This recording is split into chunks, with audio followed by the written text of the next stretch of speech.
Hey guys, it's me, John Avenger, once again, and it is time, finally, for another DVD and Blu-ray update. I got a ton of stuff from the last couple months, from December and also from the month of early January, and there's a lot of stuff here. I want to show you guys every single one of them. Some I bought last year and some I bought this year, so bear with me. This is going to be a long one.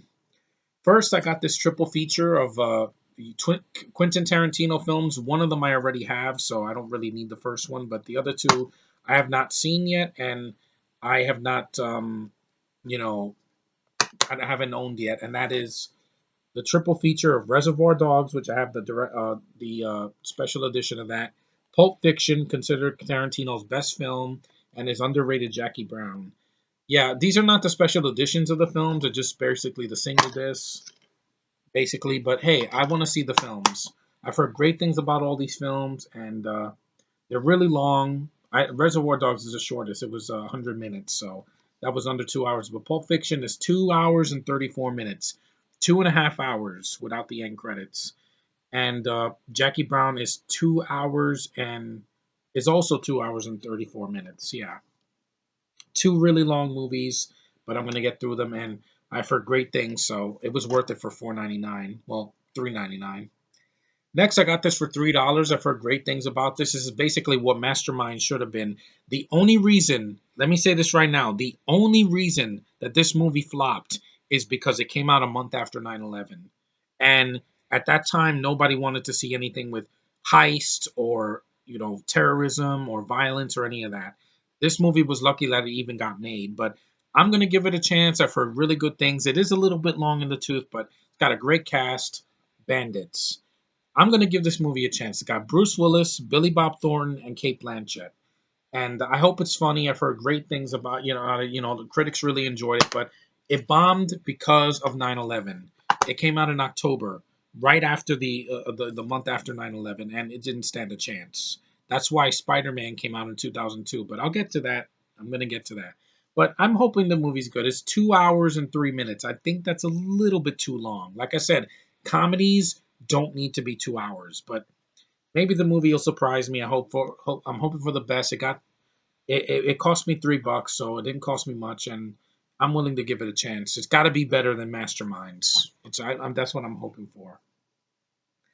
Next, I got this film at Target for like $4. It's a sequel that I actually liked. I thought it was decent. I don't think screw the Razzies. I don't think there was a terrible performance. Cheaper by the dozen, two. I also have the first one.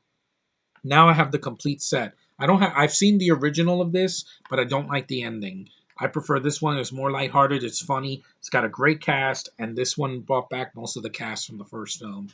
And it's very funny. And I thought Steve Martin and Eugene Levy did a good job together. Yes, Hilary Duff was starting to lose weight, but she's not the real focus of this movie. This one's better, but this is a nice companion piece. And I got both of them ultra cheap, so they're good family films. Steve Martin's very hilarious, and they're not mean spirited. One is the first one's 98 minutes, and this one's 94 minutes, so it's shorter, and it's not a copy of the first film. And I like the cast for the most part, and I even like the newbies. You got I think Robbie Amell. This is before he did the Scooby Doo films and the Flash and Arrow, and before his cousin did Arrow, and you have Taylor Lautner. I think, yeah, this is when he was before Twilight. You got a lot of people in this movie, and it's fun. And Adam Shankman is a good director. I liked the Hairspray remake. I don't think this is terrible. I've seen much worse. I've seen worse comedies. Hell, I'd rather watch this than Zoolander 2 because there's no way that's going to be funny. And I like this one too. They're family films. They're not going to be gross out R-rated humor. They know what they are. They're both fun, and I like both of them. So that was worth the $4 I got for that one. Next, I got this at Dollar Tree. They were having a sale. They had a bunch of DVDs, but some of them were not things I needed. This one caught my eye. It's a drama from 2003. I got a couple films from that year, and from mostly from the 2000s. Most of these films, except for a couple.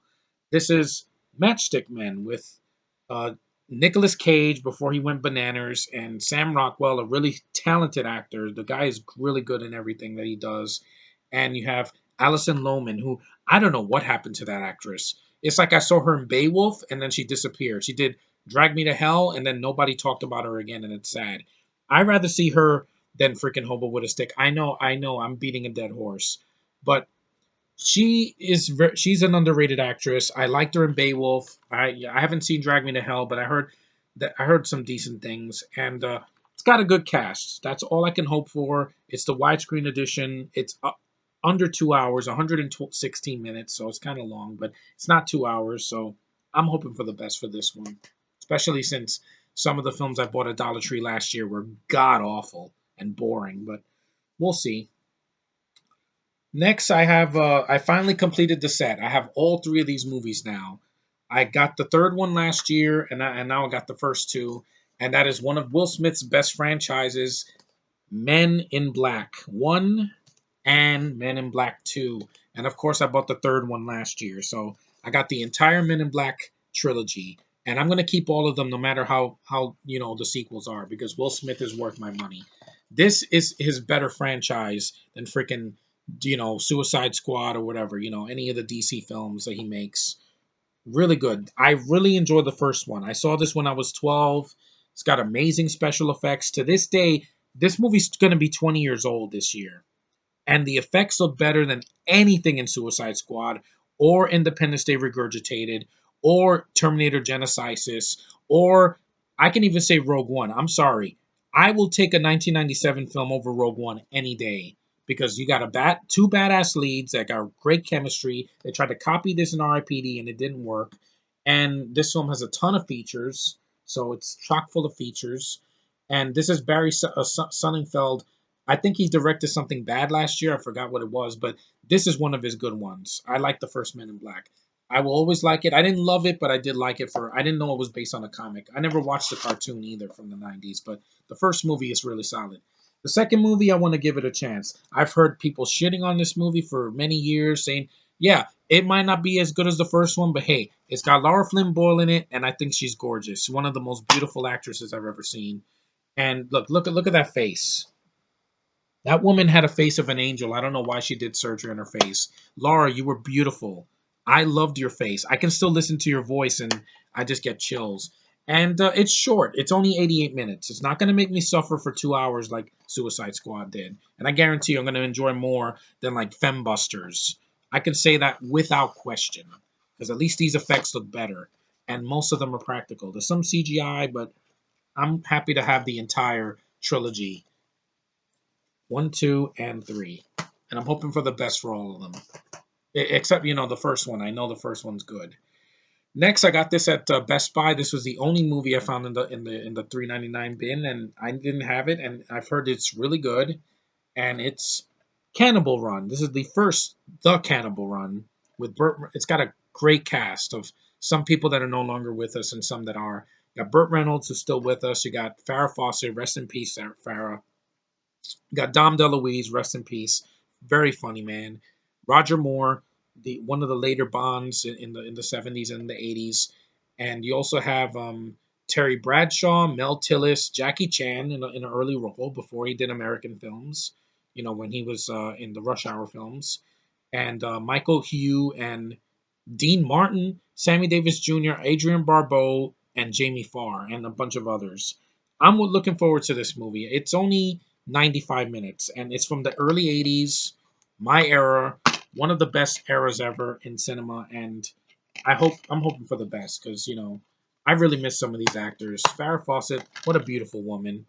I really enjoy Charlie's Angels. I like to see she had this essence of beauty that was just unmatched in the 70s. And even though they replaced her in Charlie's Angels in seasons 2 and onward, Cheryl Ladd was nice too. But it's good to see the Farrah here. It's really good to see her. I'm hoping she's in a better place now. And Dom DeLuise, man, rest in peace. You were very funny.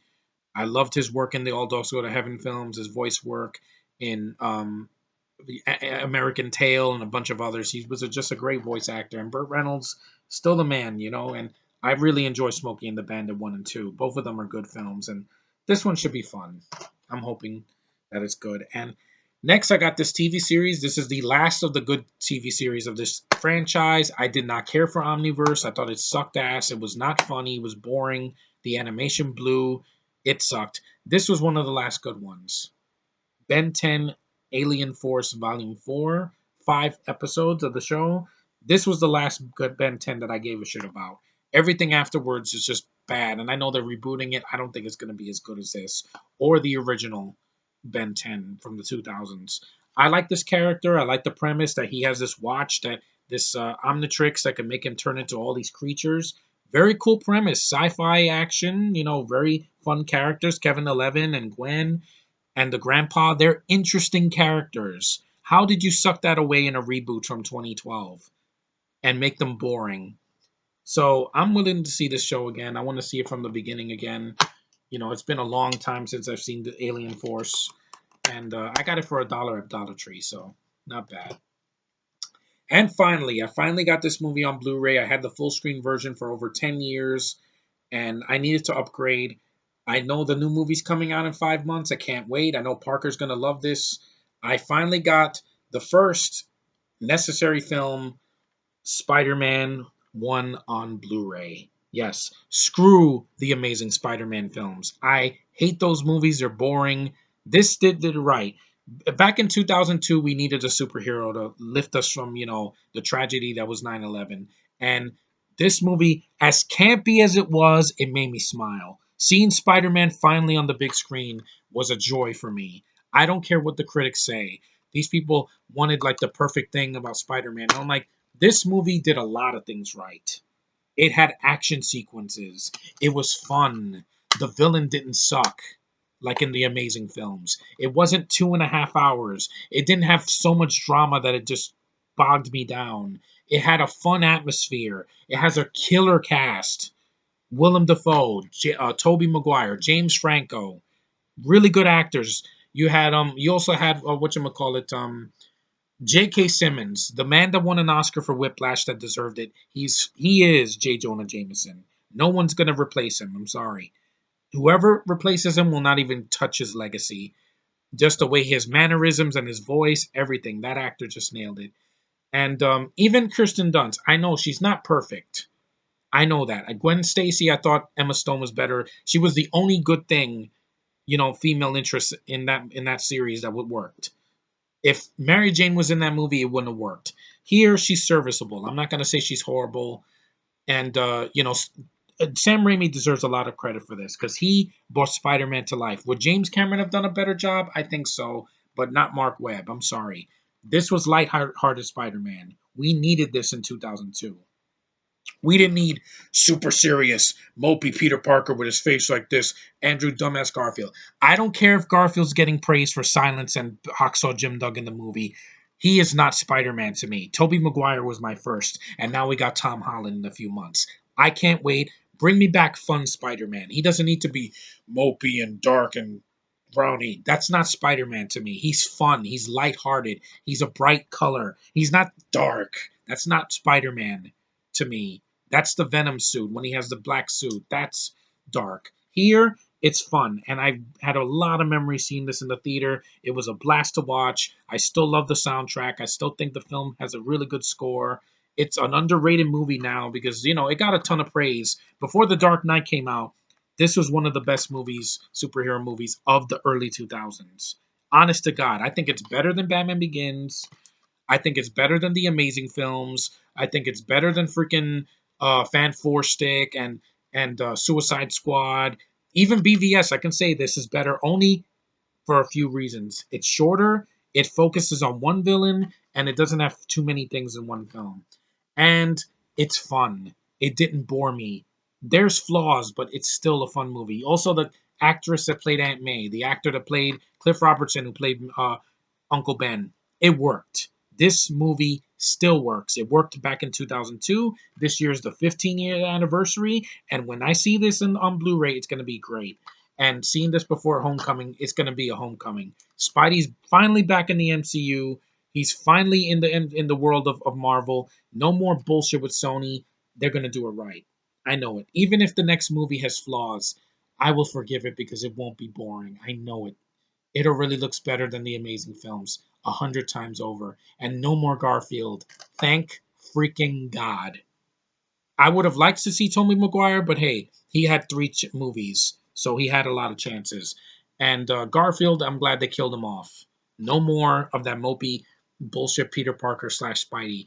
We need fun Spidey. This is how it started, and it's going to continue this year with Homecoming. I know it. I know it. I know it. Well, that's my haul, guys. I hope you have seen some of these films and shows. Tell me what you think. And like I said, Homecoming brings Spidey home. So, Marvel and Sony, don't screw this up, please. I need greatness again with the web crawler. I really do. Anyway, thanks for watching, guys. Thanks for listening. This is my first DVD update with this new hat, so I hope you enjoyed it. I'm really psyched for this year, man. We're in February already. We got a few more months until the summer movie going season. I can't wait. Guardians 2, Spider-Man Homecoming, and Thor Ragnarok are soon they're going to be in theaters, and I can't wait. So, see you guys later. Have a good night.